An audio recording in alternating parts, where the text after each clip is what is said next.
आज हम सीतामढ़ी डिस्ट्रिक्ट के एक ऐसे जगह पे मौजूद है जहाँ के कोचिंग सेंटर को टॉपरों की फैक्ट्री कहा जाता है। जी हाँ, देख सकते हैं कि यहाँ जितने सारे बच्चे सबके मार्क्स जो है वो 400 से ऊपर लेके आए हैं और कोचिंग को टॉपर की फैक्ट्री का ख्याति प्राप्त है। तो ऐसा क्या है जो इससे पूरे सीतामढ़ी डिस्ट्रिक्ट में नहीं है जो यहाँ आप दे रहे हैं? मैम मैं क्या बताऊँ, ये लोगों का मानना है कि टॉपर की और फैक्ट्री आपको है। कितने नंबर मिले हैं 412 और किस सब्जेक्ट में सबसे ज़्यादा मार्क्स आए? हिंदी। आपको कितने मार्क्स आए 423 और आपको क्या बनना है? यूपीएससी क्लियर करना। हौसला मत हारो, आगे बढ़ो मेरे बिहार के प्यारो, क्योंकि ये ठोकरे ही इंसान को चलना सिखाती है। आप क्वेश्चन किए हैं कि गरीब बच्चों के लिए क्या है, तो निराला नाम का पहचान ही है गरीब बच्चे का। निराला का पूरा नाम है दीन बंधु, जो गरीबों का बंधु हो, मित्र हो। नमस्कार, मैं मेघा झा, आपका स्वागत है खबर 247 पे।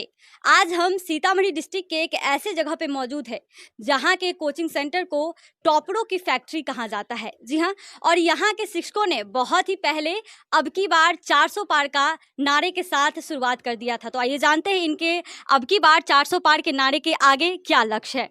सर, आपका नाम क्या हुआ जी, मेरा नाम दिनेश कुमार निराला हुआ। और आप ऐसा क्या अपने बच्चों को पढ़ाते हैं जो अब हर साल टॉपरों की जगह लेके आते हैं? सबसे बड़ी बात है कि शिद्दत, किसी भी चीज़ को पाने की जो शिद्दत होती है वो इंसान के उस चीज़ों को पाने के लिए मजबूर कर देता है। मैं बस और हमारी टीम अपने अपने सब्जेक्ट को अपना पूरा शिद्दत के साथ उस चीज़ को देते हैं बच्चों में, ताकि हमारे बच्चे बेहतर कर सके, अपने रिजल्ट में भी बेहतर कर सके और अपने फ्यूचर में भी बड़ा कर सके। आगे क्या लक्ष्य है? जैसे कि 400 लेके आए हैं, 400 से ऊपर लेके आए हैं आपके बच्चे, तो आप आगे क्या शिक्षा देते हो उनको? देखिए, मैं शिक्षा यही देना चाहूँगा, जो 400 से ऊपर लाए हैं उनके लिए भी यही शिक्षा रहेगी, और 400 से जो 400 के कांटा को नहीं छू पाए हैं किसी कारणवश, उसके लिए भी मेरी यही शिक्षा होगी कि आपको जो टैलेंट मिला है ये एक प्रॉपर टैलेंट है, और उस टैलेंट के बेस से आप आसमान की ऊंचाई को छू सकते हैं। कोई रिजल्ट या कोई कागज का टुकड़ा आपके टैलेंट को नहीं दर्शा सकता और आपके जज्बे को नहीं माप सकता है। तो इसी टैलेंट और जज्बे के लिए आप आगे बढ़िए। आप अपने जिंदगी में वो मुकाम हासिल कीजिए जो मुकाम आप खुद तय किए हैं, वो मुकाम हासिल कीजिए जो मुकाम आपके मम्मी पापा ने चाहा है, वो मुकाम हासिल कीजिए जो मुकाम आपके गुरुजी ने आपके लिए तय किया है, और वो मुकाम हासिल कीजिए जो आपके दुश्मन कभी नहीं चाहे हैं। और जो नहीं कर पाते हैं, बहुत सारे बच्चे हैं जो फेल हो जाते हैं और उसी तक कर लेते हैं, उनको आप क्या कहना चाहेंगे? बहुत ही प्यारा सा लाइन है, 2 लाइन मैं उनके लिए बोलना चाहूंगा कि मुश्किलें तो दिल के इरादे आजमाती है, स्वप्न के पर्दे निगाहों से हटाती है। हौसला मत हारो, आगे बढ़ मेरे बिहार के प्यारो। हौसला मत हारो, आगे बढ़ो मेरे बिहार के प्यारो, क्योंकि ये ठोकरे ही इंसान को चलना सिखाती है। हम कुछ बच्चों से सवाल करते हैं कि आगे उनका क्या लक्ष्य है। आपका क्या नाम हुआ नन्ही कुमारी। और आपको कितने नंबर मिले हैं 412 और किस सब्जेक्ट में सबसे ज़्यादा मार्क्स आए? हिंदी। क्या बनना है आगे आपको? वैसे तो साइंस लेकर के पढ़ना है और आगे जा करके डॉक्टर। आपने सोचा था कि आपको इतना अच्छा मार्क्स मिलेंगे? जी। सोचा था। और आगे मतलब क्या चाहते हैं कि अगर जो बच्चे हैं जो नहीं पास हो पाते हैं उनके लिए आप क्या कहना चाहते हैं? जी, हम यही कहना चाहेंगे कि उन लोगों को ज़्यादा सेट तो नहीं होना चाहिए, क्योंकि आगे तो अभी एग्ज़ाम आने ही वाले हैं, क्योंकि अभी तो ये फर्स्ट टर्म था। इसके आगे भी अभी एग्ज़ाम्स आने वाले हैं। और सर से आपको क्या शिक्षा मिलती है, जो सर है वो उनसे? इन्होंने तो हमें पूरी 100% देने की अपनी कोशिश की है, एंड हमें बोले भी है कि सेल्फ स्टडी पे थोड़ा ज़्यादा ध्यान देने के लिए। अच्छा, आपका क्या नाम है? चांदनी कुमारी। कितने मार्क्स आए आपको? 423। अच्छा, आपको जब पता चला कि आपको इतना अच्छा मार्क्स आया तो क्या फ़ील हुआ था? बहुत अच्छा फील हुआ था। क्या आगे क्या लक्ष्य है? आप क्या चाहते हैं? जी, आगे मैं डॉक्टर बनना चाहती हूँ। आप अपना जो पढ़ाई आगे कर पाए हैं अभी तक और आगे जो करना चाहते हैं, ये आपके सपोर्ट है आपके मम्मी-पापा का सबका? जी, मेरे भाई जी का सपोर्ट है और मेरे मम्मी-पापा और टीचर लोग का सबसे ज़्यादा। आपका नाम? मुस्कान कुमारी आपको कितने मार्क्स आए? 405। और आपने सोचा था कि आपको इतने अच्छे मार्क्स आएँगे? हाँ, सोचा था। पढ़ाई किया था, कितने मार्क्स के लिए पढ़ाई किया था?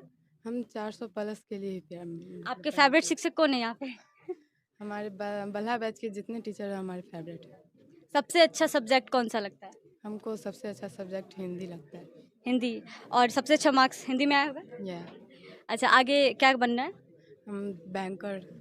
बैंकर। आपको कितने मार्क्स आए? 423 और आपको क्या बनना है? यूपीएससी क्लियर करना है। अच्छा, यूपीएससी क्लियर करके आईएएस, आईपीएस। आपके माता-पिता को जब पता चला था कि इतने अच्छा मार्क्स आया था, तो क्या सोचा था आपने? अच्छा लगा, मेरे माता पिता को भी बहुत अच्छा लगा। जो आसपास के लोग हैं, जो फ्रेंड्स हैं, उनको उनका क्या रिएक्शन था जब पता चला? उनका भी अच्छा रिएक्शन था, उनका थोड़ा कम आ गया मुझसे, पर मुझे लगा कि अच्छा आना चाहिए, इससे अच्छा सोचे थे, उतना नहीं आया। आप देख सकते हैं कि यहाँ जितने सारे बच्चे सबके सबके मार्क्स जो है वो 400 से ऊपर लेके आए हैं और इनका आगे बहुत बड़ा लक्ष्य है। तो अब हम जानते हैं कि आगे जो बच्चे हैं इनका क्या लक्ष्य। आपका क्या नाम है? दृष्टि कुमारी। आपको क्या बनना है आगे? मुझे अभी तो इंटर में पीसीएम लेकर पीसीबी लेकर के नीट की तैयारी करना है और आगे डॉक्टर की। कितना मार्क्स आया था आपको? 455। अच्छा, और सबसे ज़्यादा? सबसे ज़्यादा मेरा एसएसटी में 93 नंबर। आपका क्या नाम है? अंबिका कुमारी। आपको कितने मार्क्स आए? 411।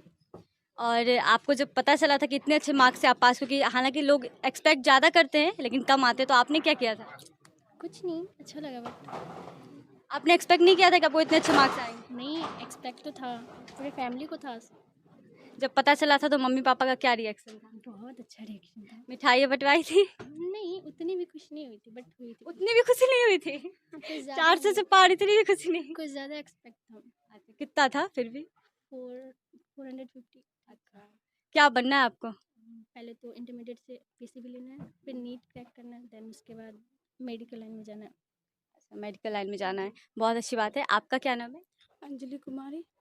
कितने मार्क्स आए थे आपको? 402। अच्छा, आपको आगे क्या करना है? आईएएस की तैयारी कर। अच्छा, आपके बैकग्राउंड अच्छे हैं जो जो सपोर्ट करते हैं आपके पढ़ाई के लिए? बहुत अच्छे यहाँ के और शिक्षक जो है वो बहुत अच्छे। कौन सा सब्जेक्ट जो सबसे अच्छा, जो सर अच्छे से समझाते हैं? सारे टीचर अच्छे से समझाते हैं। क्योंकि ये जो सीतामढ़ी डिस्ट्रिक्ट है, यहाँ पे सबसे ज़्यादा अगर मार्क्स जो वाले जो बच्चे हैं वो यहीं रहते हैं, तो ऐसा तो कुछ होगा जो हम सर से पूछना चाहेंगे कि ऐसा क्या मंत्र है, मूल मंत्र है जो आप अपने बच्चों को देते हैं और वो इतने अच्छे मार्क्स से पास होते हैं? सबसे पहले तो आप सबों को मैं धन्यवाद देना चाहता हूं कि आप लोग अपना कीमती समय यहाँ हम लोग के बीच दिए हैं। इसके लिए मेरे सभी निराला परिवार के तरफ से आप सबों को दिल से धन्यवाद देना चाहता हूं। और रह गई बात कि मेरा एक मानना है कि बच्चे का कॉन्सेप्ट जो है, ज़रूरी नहीं कि एक दिन में पूरा चैप्टर ख़त्म कर देना है। हम एक टॉपिक को लेते हैं बच्चों के बीच कि आज का मेरा ये टॉपिक है और उस पर हम लोग विचार करते हैं और उस कॉन्सेप्ट को क्लियर करने के बारे में बच्चों से राय मशवरा, बच्चों को एक एग्जाम्पल देना, बच्चों को मोटिव करना, बच्चों को अतीत भविष्य के बारे में बताना, बच्चों को ये याद दिलाना कि भैया आप कोई धनी मनी परिवार के बच्चे नहीं हो। क्योंकि हम जानते हैं जहाँ तक कि बिहार बोर्ड में वही बच्चे आते हैं जो मिडिल फैमिली के होंगे या फिर गरीब परिवार के होंगे। तो मिडिल परिवार और गरीब परिवार के बच्चों के ऊपर एक बहुत बड़ा जवाबदेही होता है। जवाबदेही क्या होता है कि उनको एक स्ट्रगल करके अपने आप को साबित करना होता है। बहुत सारे बच्चे ऐसे होंगे जो पास भी नहीं हुए होंगे, तो उनकी ऐसी क्या कमज़ोरी रह जाती है जो नहीं आगे बढ़ पाते हैं? सबसे बड़ा कमजोरी बच्चे का मोबाइल है।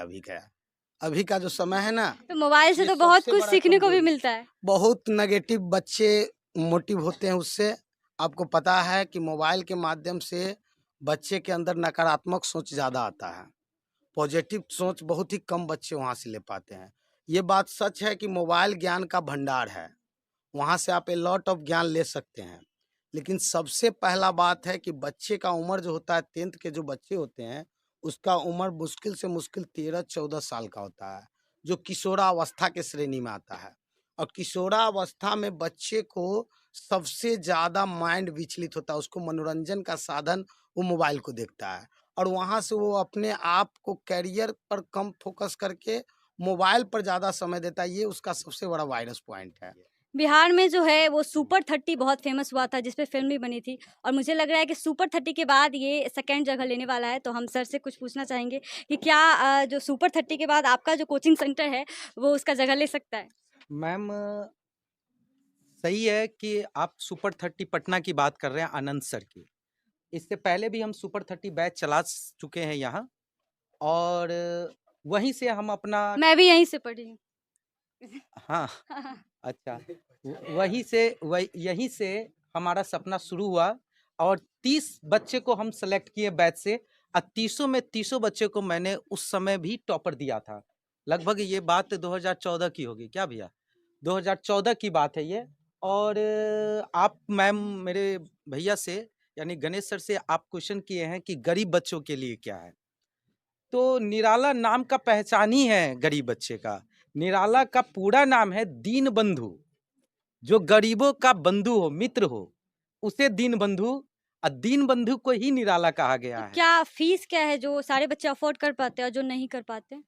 अब फी स्ट्रक्चर को लेकर हम बताते हैं। मैं ऑल सब्जेक्ट की फैसिलिटी देता हूं अपने संस्थान में, जिसमें एसएसटी में यदि मान लीजिए हिस्ट्री कोई टीचर पढ़ा रहे हैं, तो उनको केवल हिस्ट्री पढ़ाने वाले टीचर केवल हिस्ट्री के जानकार होते हैं, विशेष जानकार वही केवल हिस्ट्री पढ़ाते हैं। जो ज्योग्राफी पढ़ाने के लिए आते हैं, तो ज्योग्राफी का जो विशेष ज्ञान रखते हैं वो ज्योग्राफी पढ़ाते हैं। और मैं इसी तरीके से साइंस की अलग फैकल्टी, मैथ की अलग फैकल्टी है, और टोटल फैकल्टी के साथ हम संस्थान को चलाते हैं, और वो भी बहुत ही निम्न राशि के साथ, जिसको गरीब से गरीब बच्चे भी अफोर्ड कर सकते हैं। पर वो इतना भी मैं आपके इस न्यूज़ चैनल के माध्यम से पूरे बिहार को मैं ये बताना चाहूँगा, बिहार के साथ साथ कई स्टेट आपके चैनल को सब्सक्राइब किए हुए हैं। मैं उन सारे स्टेट को बताना चाहूँगा कि जो बच्चे बिल्कुल निर्धन हैं, जिनके पास पैसे है ही नहीं, या फिर वो गरीबी से इस तरीके से तंगी है कि उनके फैमिली के अपने आप को मेंटेन करना उसके लिए भारी पड़ रहा है, उनके लिए मेरे यहाँ फ्री सेवा है, फ्री एजुकेशन है। बशर्ते हम उसके घर जाके खुद से विजिट करेंगे, अब विजिट करके पूरी वेरीफाई कर लेंगे कि ना ये बोली से गरीब नहीं है, रियल में इसके साथ गरीबी है। अगर ये हो जाए तो मैं उनको फ्री में पढ़ाऊंगा, और यही नहीं कि अपने संस्था तक पढ़ाऊंगा, आगे भी वो जहाँ तक पढ़ेंगे पढ़ाएंगे। और ये चीज़ मार्केटिंग के लिए नहीं होगा, ये हमारा पर्सनली उस बच्चों के साथ रहेगा, ये मार्केट में ये बातें नहीं जाएगी। तो आपकी कोचिंग को टॉपर की फैक्ट्री का ख्याति प्राप्त है, तो ऐसा क्या है जो इस पूरे सीतामढ़ी डिस्ट्रिक्ट में नहीं है जो यहाँ आप दे रहे हैं? मैम मैं क्या बताऊं, ये लोगों का मानना है कि टॉपर की फैक्ट्री है। लोग कहते हैं कि नंबर 1 है जिला में, उत्तरी बिहार में। क्योंकि पर सारे कोचिंग वाले यही बोलते हैं कि हम हाँ। बहुत अच्छे देते हैं और हमारे बच्चे पास जी होते जी हैं। जी तो ऐसा सच्चाई क्या है यहाँ का? तो बहुत ही साधारण सच्चाई है लोगों का ये मानना, पर मैं ना अपने आप को नंबर 1 मानता हूँ, और ना मैं खुद को, या हम अपने जो मेरा मेंटेनेंस है सारी संस्थान का, उसको मैं उत्तरी बिहार का नंबर 1 मानता हूँ, ना जिला का नंबर 1 मानता हूँ। हम लोगों की, मेरी पूरी टीम की, निराला परिवार के एक एक टीचर की टीम की, या एक एक वो तमाम सदस्य जो मेरे यहाँ फॉर्म भी फिल करते हैं, इंक्वायरी भी लेते हैं, जो भी कार्य से जुड़े हुए हैं, मैं उन तमाम की एक ही कोशिश रहती कि हम अपना नंबर 1 नहीं, हम अपने बच्चों को पूरे बिहार में, पूरे भारत में, पूरे कस्बे में नंबर 1 बनाएं। हमारी सफलता का सबसे बड़ा पूंजी है कि मैं अपने बच्चों को नंबर 1 बनाता हूं, और बच्चे के नंबर 1 बनने से लोग हमें नंबर 1 मानते हैं। इससे ज्यादा मैं क्या बताऊं इसमें। तो जो बच्चे हैं जो नहीं हो पाते, बहुत बार ट्राई करते हैं, पास नहीं हो पाते हैं, चाहकर भी नहीं हो पाते हैं, तो वैसे बच्चे को जो टीचर होते हैं वो पीछे बिठा देते हैं। जो अच्छे बच्चे हो उसको आगे ले आए, जो समझने वाले हैं, और जो नहीं है अच्छे उसको पीछे बिठा देते हैं, जो और कमज़ोर हो जाते हैं। तो आपकी कोचिंग में ऐसा क्या है? देखिए, कोई पीछे बैठाता नहीं है, कोई भी संस्थान, कोचिंग के संस्थान के कोई भी टीचर, मेरा जहां तक की मानना है कि वो पीछे बैठाने का कार्य नहीं करते हैं, बच्चे खुद पीछे बैठते हैं। वो पीछे वाले जो बच्चे हैं वो भी हाँ, तेज हैं। वो एकदम बच्चे खुद से पीछे बैठते हैं। वो बच्चे जो पीछे रोज रोज आकर बैठ जाए, मैम सबसे पहला नजर हमको उसी बच्चे पर आता है। लोग आगे ज्यादा नोटिस करते हैं स्टूडेंट को, टीचर जब स्टेज पर पढ़ाते हैं तो पर हम लोग की अपनी टीचर की जो मीटिंग होती है उसमें हम लोग एकदम क्लियर कर लेते हैं कि नहीं, नजरें तो पीछे रखनी है बॉस। हम न- कुछ पीछे वाले बच्चे से भी कुछ क्वेश्चन पूछेंगे हाँ इनका। हाँ, क्या और बात? वो एकदम हमें पूरा यकीन है उस पे है ना पूरा यकीन है मुझे उस पे, और इसी यकीन के साथ हम उस बच्चों को पूरी तरह से गाइड करते हैं। मेरा पूरा फोकस रहता है पीछे बैठने वाले बच्चों को, बशर्ते मैटर नहीं करता है आगे बैठे या पीछे, पढ़ना है तो अच्छा पढ़ाई वैसे करो। होना भी यही चाहिए कि बच्चे, शिक्षक के लिए बच्चे सब एक बराबर होने चाहिए, चाहे तेज हो, क्योंकि कुछ नेचुरली भी तेज होते हैं, तुरंत समझ जाते हैं, और कुछ बच्चे होते हैं जो मेंटली नहीं समझ पाते हैं चाहकर भी, और कुछ कम उम्र में ही बच्चे नशे के आदी हो जाते हैं। तो आप उसके लिए क्या शिक्षा देते हो जो बच्चे नशे के आदी हो जाएं तुरंत? देखिए, मैं तो बस यही बोलना चाहूँगा इसके लिए कि अगर जिंदगी में अच्छा करना है तो सबसे पहले अपने दोस्तों का सिलेक्शन अच्छा कीजिए। इस वीडियो के माध्यम से हमारे तमाम जो बंधु हैं, जो भी नवयुवक आज के यंगस्टर हैं, जो हमारे देश के भविष्य हैं, उनके लिए मैं बोलना चाहूंगा यही कि आप कुछ रिश्ते को आप नहीं बना सकते हैं। कुछ रिश्ते को दोस्तों आपके हाथ में नहीं है। आप सिलेक्शन नहीं कर सकते कि कौन आपकी मां बनेगी, आप सिलेक्शन नहीं कर सकते कि कौन आपके पिता बनेंगे, आप सिलेक्शन नहीं कर सकते कि कौन आपके भाई और कौन आपकी बहन बनेगी, पर दोस्ती को आप सिलेक्ट करते हो, गुरुजन तो को आप सिलेक्ट करते हो। सुदामा और कृष्ण भी दोस्त थे, लेकिन दोनों का बर्ताव अलग अलग था, तो दोस्त रह के भी आदमी अपने हिसाब से रह सकता है। जी जी, उसी पे आ रहे हैं। तो मैं आपको बताऊं कि आप ये दोस्त का सिलेक्शन आप खुद से करते हो, ठीक है। अगर उसमें आप देखो, आप दोस्त के सिलेक्शन में अमीरी गरीबी का कोई मामला नहीं है। कृष्ण अमीर थे और सुदामा बहुत गरीब थे, ये मामला नहीं है। आप अमीरी गरीबी अलग चीज है। आप जो दोस्त को आप सेलेक्ट कर रहे हो, आप पढ़ाई करने पढ़ने वाले स्टूडेंट है, तो ये समझ लीजिए कि आपके लिए जो दोस्त होंगे वो पढ़ाई वाले होने चाहिए। दूसरा, आपके क्लास के होंगे तभी आपके साथ उनका बॉन्डिंग जो है लंबे समय तक चल सकता है। तीसरा, स्वभाव मिले या ना मिले, आपके साथ उसका सोच मिलना चाहिए, उसका गुण मिलना चाहिए, और वो गुण जो आप नहीं चाहते हैं और वो गुण वो रखे हुआ है अवगुण के रूप में, ऐसे दोस्तों को छोड़ देना ही ज्यादा बेहतर है, और ऐसे दोस्त के साथ रहना ज्यादा बेहतर है जो आपके साथ रहे, आपके साथ पढ़ाई की बात करे, आपके साथ सक्सेस की सीढ़ी को चढ़ने की बात करे। ये दोस्त अगर है तो उसको बड़े संभाल के रखिए, उसके साथ आप टाइम एक्सपेंड कर सकते हैं। चलिए, तो हम समाप्त करते हैं, और अगर आपने हमारे चैनल को लाइक एंड सब्सक्राइब नहीं किया है तो लाइक एंड सब्सक्राइब कर दें।